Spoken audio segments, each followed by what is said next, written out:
Hey, how are you? Today I want to talk about hindsight. Hindsight's a powerful concept, isn't it? If you look online at the definition of hindsight, it says it's the ability to understand and realize something about an event after it's happened, although you didn't understand or realize it at the time. So this is pertinent to today's topic. Today, I want to share with you 3 things that I would absolutely do differently if I could turn back the clock in my design biz. So let's have a chat about it.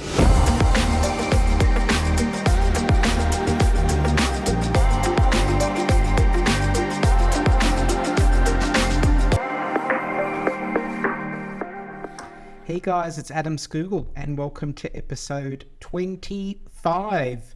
It's season 3 and I welcome you back to the show. In this season, I'm going to talk about all sorts of things, but today's topic is really what I would do differently, and what I ask you what you're doing now, and potentially if you would do things differently, if you could look back on your career so far or turn back the clock and see what's worked and what hasn't. I'm going to share with you what I would absolutely do differently if I could go back a few years, 14 to be exact, and start again.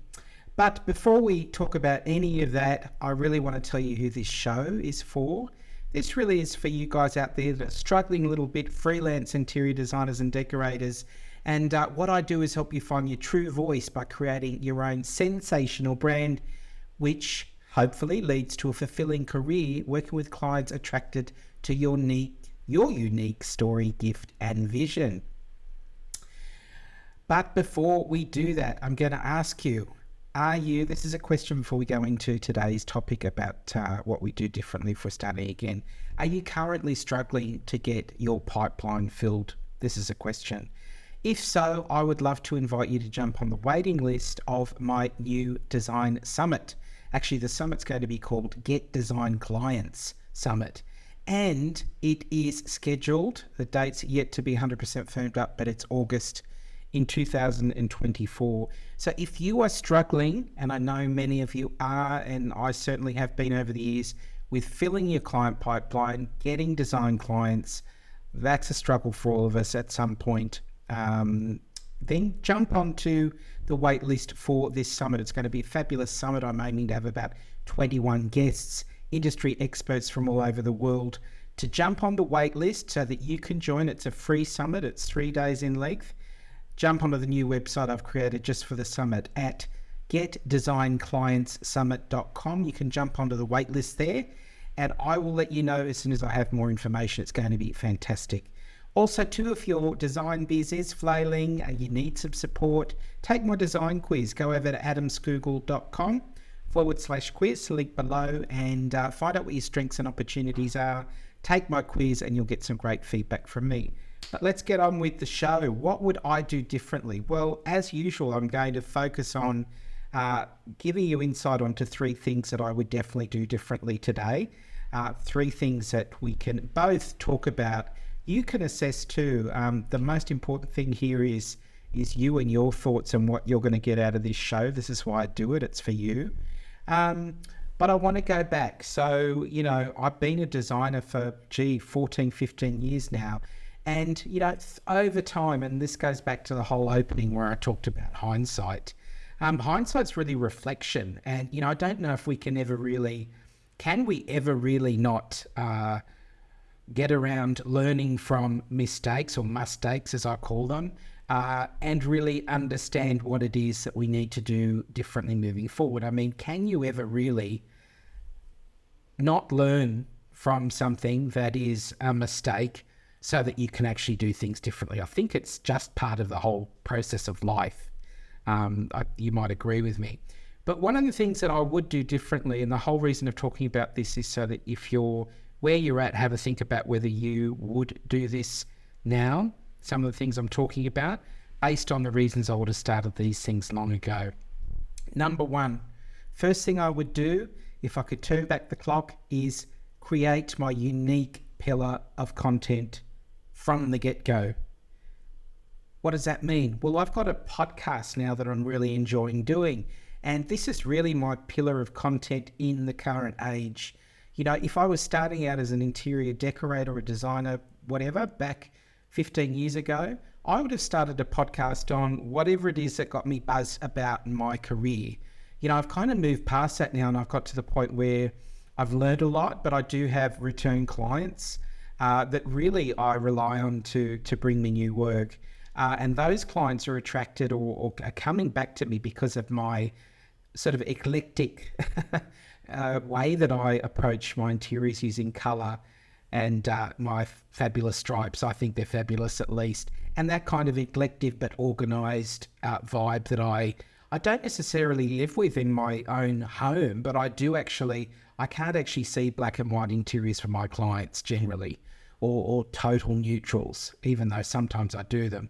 But my clients that come back to me really come back to me because they know that's how I'm that's the lens that I'm looking through, whatever it is that they're asking me to look through in a new project. But what I would do differently if I was starting back, to get back to the point of creating my unique pillar of content, is I would really just touch into whatever it is that I feel is my unique kind of viewpoint. And that would have been colour. I've always loved colour. I've always seen colour. From the very first day I left college, I whenever I went for a consultation, I would see these sort of sections of the room that could be painted in a specific colour, and how I could combine colours, work with the colours and existing art and furniture, blah, blah, blah, that the client had. But what I would do with that is create a podcast, or what I would have done is, for me, I like podcasting because I like to speak. I feel confident speaking. I now also take that podcast into YouTube. So this podcast has a dual purpose. It's an audio for people that like to listen on the run, and it's also a video if you want to sit down and actually watch me have a chat to you, like you might be doing now if you're watching me on YouTube. But creating my unique pillar of content for me would have been doing something like this a lot further back. The reason I would have done a podcast a long while ago, which you consider to be, or what we label to be, as a pillar of content, my unique pillar of content would have been a podcast, because that's what is natural to me. I tried blogging for a while, and I did that, but I really had to push myself to blog. The question I want to ask you is, what do you feel comfortable with or jazzed about that is kind of one of the three things? And I really want to touch on this when I get to the summit later in the year, but there are really three ways that we can express ourselves in our own unique pillar of content. So sort of sub-topics here. One is a podcast, if you feel comfortable and you don't mind the sound of your voice, and you don't mind your voice being heard, and you feel like you can get through 20, 30 minutes of talking without falling apart, then you might think that a podcast is the way to go for you. I absolutely do. And if you're comfortable speaking, I recommend that you start a podcast on your unique niche in the industry or your unique viewpoint.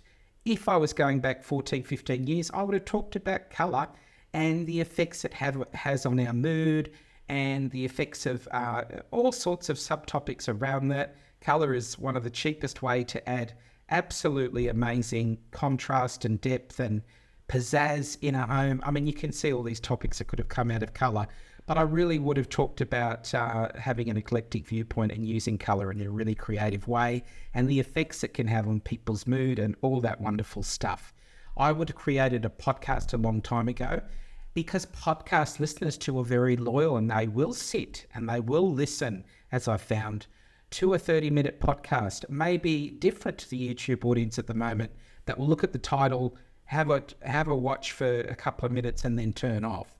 A podcast listener can generally be very loyal and stick around, and will listen to you for, up to, I don't know, some people have hour podcasts. I like to keep mine shorter. But I would have done that. That is the one thing in hindsight I would have started earlier. Now, you may say, Adam, I couldn't really stand the thought of speaking. I don't really feel that confident speaking. If that isn't your wheelhouse of expertise, then what about blogging? Now, there are plenty of people in the world that have created successful avenues out of blogging. Have a think about what this pillar of content is going to do for you, whether it is podcast audio or video, say, if you want to do YouTube, which takes quite an amount of work to get that going successfully, but that's another topic. Or if you're not into that, then it might be writing. And the people I've been speaking to, interviews I've been doing recently, some people are comfortable with writing rather than they are with being on video or audio. So if that's your kind of superpower, then be a writer. Create a blog, focus on the content and what it is you want to talk about, because it will find its way out onto the internet. You can get onto Pinterest, for example, as a writer and have sort of traffic based on the topic. Laurel Byrne, look her up. She runs a fabulous blog called, I think, Laurel Byrne Home. And this is what she's done. She used to be an interior designer. Now she just sells things via her blog after years and years of being an interior designer. So anyway, number one is I would have created my unique pillar of content a while ago. The question I'm going to ask for you is, have you got a pillar of content, and can you create one if you haven't currently? Have a think about that. The other thing I would have done, if I could turn back the hands of time, is be consistent. Now, this is not a would have done. This is a learning for now. If I have been less than consistent, say in marketing or doing specific things that are marketing efforts, then I can fall off, I can fall off the wagon, but I have to get back on and I have to start to be consistent again. Even if we flail around and we stop being consistent, say in our marketing efforts, we have to get back on and start going again, rather than thinking, well, I let it go. I haven't blogged for 6 months, so I may as well not bother. Who'd want to hear from me? Just pick it back up. To get further into this, I have to be consistent at the moment with the podcast. I could easily say, it's been 6 months and that was nice, but I kind of am sick of it now and I'll drop it off. But what happens if I do drop it off? If I drop it off, I'm going to lose all of the investment I've built up in my audience, which is you. And really, what was the benefit other than giving some people some valuable information, I hope, over that 6-month period? That's really valuable. But if I don't keep it going, I'm not going to grow my audience more. And there's other things that I intend to do by growing that audience, is to give other value in other ways, help people, offer, my advice and support that I've garnered through my experience over the years via coaching. If I don't keep the podcast going, then my voice is not continually out there. I can't continue to drive the audience on the podcast, and I can't continue to drive it, either on the audio stream or on YouTube, which is a work in progress. Being consistent, so key. I can think of a few reasons or a few sort of situations where I felt like I could have been more consistent. I, for a time, was going to a specific art gallery here in North Sydney, and I was going every Sunday or every couple of weeks to hear artists talk about their exhibition and their painting styles and their inspiration.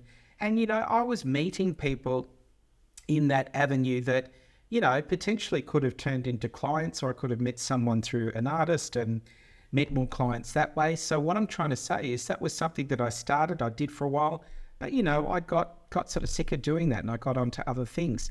But as a marketing effort, what would have happened if I kept going to that gallery, kept in touch with my artist friends I was making, and made that more of a consistent thing that I did? Interviewed them. I could bring them onto this podcast.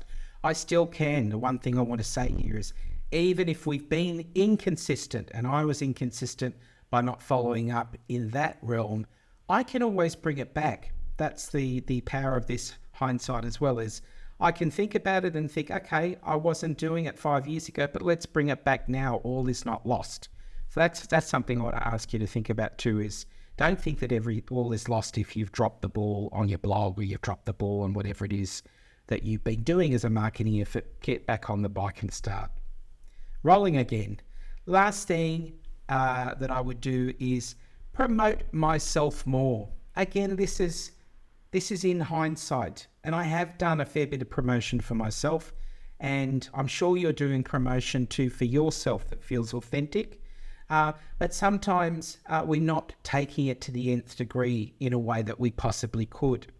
I've thought of times when I've had magazine articles out, which is a real achievement. And it's a real achievement for you if you've had a magazine article out. that's a great affirmation for you that your work is up to a standard where it is published. And that's a great feeling. But what I have done or haven't done, to the nth degree in the past is really do more with it. Am I promoting this with the people in the magazine that have helped me create this wonderful project? Am I keeping in contact with them? Could I do more video or content that I could send to my email list or Instagram? Could be a possibility of me going through the process and talking about that with my vendors, the people that have helped me to build this beautiful project and create this wonderful editorial. Or have I kind of opened the magazine, read it when it came out, given it to mum, and then sort of forgotten about it in the next 5 minutes? More often than not, that's what's happened. But make more out of something that is really an event to be proud of. This is something I'm doing now. I'm about to have another magazine article out. This is not an episode designed for me to rave on about my my editorial publications. But if the reason I'm mentioning this is I want you to be thinking about this too if you're in this situation. But I'm about to have a new project published, and I intend to do a video about the project with some of the people that helped create this wonderful interior. I'm going back and thinking by the time this magazine comes out, I would have already built up to talking about this with my vendors, making sure that they're really in a collaborative promotional set of videos out that come out before the magazine's out, where we talk about what sort of built up to creating this wonderful project that's about to be published, and make sure everybody gets to have their say about their input into the project. It's just there are so many things we can do with the content that we get to be involved in. A lot of what I'm talking about is getting magazine publications. It's a great achievement, but too much of the time we don't really do much more with it than sort of open the page on Instagram, close it and forget about it. It's a great achievement. It's a great achievement for you. If you're in that situation, have a think about what can you get out of this magazine publication in terms of ongoing marketing and content. So there you go. There are 3 things I would do differently. When I say do things differently in hindsight, the one thing I want to point out here is that it doesn't all have to be, it could have been and it's now lost. The good thing about hindsight is thinking, and for me, I think about it for me, and I want you to think about it for you. If I haven't created a pillar of content already, then listen to what I'm talking about and think about whether or not, if you're really passionate about what you do, what would it look like if you added a pillar of content to your marketing mix, i.e. start your own podcast or do your own video show on YouTube. Or if you hate all of the idea of that, what about getting really consistent with your blogging and letting other people know about your article when it comes out by talking about it more in every opportunity you can. And I'm going to talk about other ways you can do that in episodes coming up if you're a writer as well, if video isn't really your thing, or podcasting and hearing your voice. Being consistent, to recap, keep going with something. That's the only thing. And I'm talking to myself and I'm talking to you. If you feel like you're on track with something, then keep going with it. Too often I've dropped the ball on things.